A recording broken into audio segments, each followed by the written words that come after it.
Sweet sweet পরা আপনি কি খাচ্ছেন? চা খাচ্ছেন ওখানে? You have been drinking something.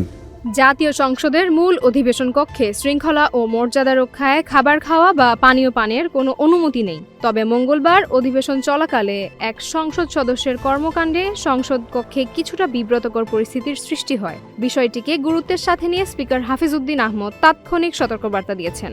অধিবেশন চলাকালে স্পিকার হাফিজউদ্দিন আহমদ তার চেয়ারে বসে দেখতে পান এক সংসদ সদস্য কিছু খাচ্ছেন। দূর থেকে দেখেই তিনি মাইকে সেই সংসদ সদস্যের নাম উল্লেখ না করে জিজ্ঞেস করেন তিনি কি খাচ্ছেন, চা পান করছেন কিনা তাও জানতে চান। জবাবে সেই সংসদ সদস্য গরম পানি পান করছেন বলে জানান। প্রতিউত্তরে স্পিকার ক্ষুব্ধ স্বরে বলেন, পরে আরো কি খাবেন গড নোজ। তবে কে সেই সংসদ সদস্য টিভি ক্যামেরা সেদিকে না ধরায় তাৎক্ষণিকভাবে তার পরিচয় জানা যায়নি। সংসদের রুলস অফ প্রসিডিউর বা কার্যপ্রণালী বিধিতে অধিবেশন কক্ষে বসে না খাওয়ার ব্যাপারে সুনির্দিষ্টভাবে কিছু বলা নেই। তবে ৩১১ নম্বর বিধি অনুযায়ী সংসদ কক্ষটি সংসদের বৈঠক ব্যতীত অন্য কোনো উদ্দেশ্যে ব্যবহার করা যাবে না। যেহেতু খাওয়া দাওয়া সংসদের আনুষ্ঠানিক বৈঠকের কোনো অংশ নয়, তাই অধিবেশন কক্ষে বসে খাওয়া এই বিধির পরিপন্থী। এমন রেওয়াজও দেখা যায় না সংসদে।